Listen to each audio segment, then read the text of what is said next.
For better or for worse, our phones are always on us. You might even be watching this video on it right now. And for most people, this is actually the camera they use more than anything else. So if we use this for most daily life photography, why can't we use the camera on this phone for something like street photography? Is there even a case to be made that this is actually better for street photography?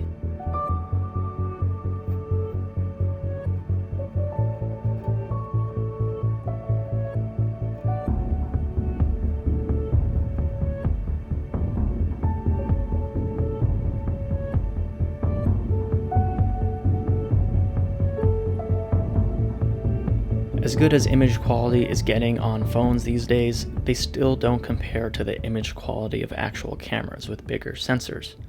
I don't know if it's my pixel peeping eyes, but if you look at an iPhone photo, I can easily tell it apart than, say, a photo taken on my X100V. There's this distinctive cell phone look to them. When the sensor is as small as it is in a phone, you have this characteristic muddiness to the sharpness, and in low light parts of the photo, the details start to fall apart, and it can look pretty bad. For one person, it might be a deal breaker, but for another person, it might not really be that big of a deal. And really, when we're talking about street photography, it's really the moment that's most important, right? Not how sharp the photo is. So usually when I get asked the question all the time, what's the best camera for something like street photography, I'll usually say it's the camera that you know how to use the best. But I guess you could also make the argument that it's also the camera that you have on you the most. And for most people, wouldn't that be their phone? I try to bring this camera everywhere I go, but sometimes I'm just lazy. And maybe I'm going somewhere where I don't really intend on making photos, like the grocery store. But a lot of times, the great moments, the best street photos, they happen when you don't expect them. So you don't want to be left out when a photo happens, right? The phone camera is always there to have your back. So you know for a fact I'm taking a photo of that grocery store sunset and putting white borders on it. I rarely use my phone with the intention of doing street photography with it. I've done it a few times when I was bored, but even in those few times, I've always been amazed at how seamless and just how nice it is to actually use a phone for something like street photography.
你知道那个你少来了。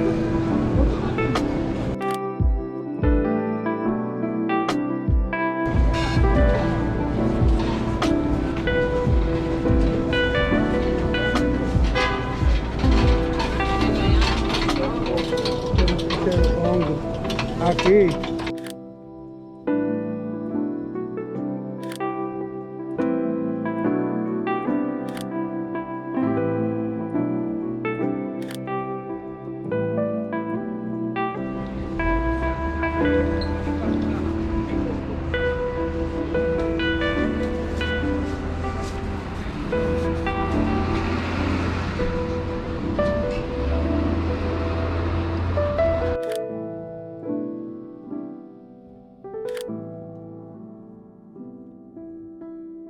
I'm not so sure what it is about the phone that makes it so great for street photography. It might be the simplicity of seeing exactly what you're going to get on this big screen. The phone's internal processing power is so good that it easily dictates what the exposure should be. And really, all there is for you to do in that moment is to compose and hit this button to take the photo. I don't know how much more simple you can make it, but it works in the phone's favor for shooting everyday spur-of-the-moment things, and that's why it's so easy for the average person to use their phone to take photos. I'm not going to get into all the apps and different things you can do on your phone. There's plenty of great videos on YouTube that talk about that sort of thing. Roman Fox has a great video specifically on iPhone street photography. I'll have it linked in the description. Something I did notice while I was taking photos with my phone for street photography, there's a bit of a delay when you take the photo. And that can be enough to miss the photo. So I miss a couple photos here and there because of that delay. I found better success when I kind of predicted where people would move. I would just start taking rapid photos as they moved through my frame. Another interesting observation I had using the phone was that I sort of felt almost invisible with it. It felt more discreet than when I would usually use my X100V. Now in this POV, I was using the moment lens, and the other times that I would use just the bare bones cell phone without the lens. It's incredibly discreet if you really think about it. I think I'm actually willing to say it's more discreet than any other camera I own, and it actually might be the most discreet camera for street photography. Just think about it for a second. We're basically desensitized to what the phone is. Everyone we walk by on the street has one in their hands. I could have my phone on the subway like this, pointed directly at you, and you wouldn't bat an eye because you would just think I was scrolling through Twitter. It's a street photography camera hidden in plain sight. Now there is a downside to all of this discreetness that the phone has, and it relates to the overall vibe of using a phone for street photography. It's a weird way to put it, but it's just the feeling I get that if someone were to approach you, I think the "I'm a photographer" explanation is just far less believable when it's your phone that you're using versus an actual professional looking camera. I don't know, there's just a shadier vibe that you give off when you take a photo on the street with your phone versus something like this X100V. Like, why is that guy taking a photo of me with his phone versus, oh, look at that beautiful X100V? No, but seriously, this is just something I would consider just because it was something I was feeling as I was using it on the street.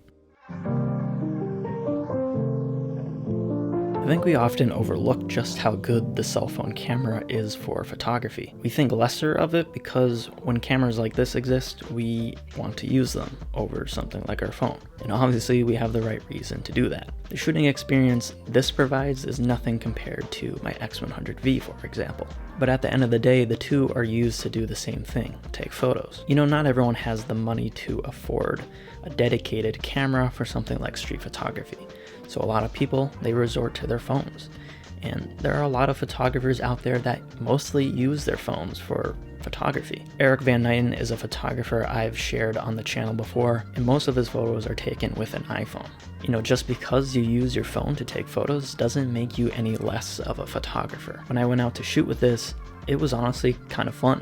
I was still able to make the type of photos that I was really happy with. So let me know in the comments what you guys think of mobile street photography, and if any of you are pros with using your phone for street photography, definitely leave some tips and tricks, some apps you can recommend to everyone in the comments. I think that would be super helpful to anyone watching. Lastly, I want to thank today's sponsor, Skillshare. Skillshare is a massive online learning community with thousands of classes taught by different creators you might already know. From classes about film photography to editing in Final Cut Pro, there's pretty much a class on just about any topic you're interested in. For those of you looking to take your mobile photography a step further, fellow tech YouTuber Olier has a dedicated class just on this topic of mobile photography. He goes in depth on the different settings and also goes through his editing process. It's free for you to check out. If you use the link in the description, you'll get a free 1-month trial to Skillshare Premium membership.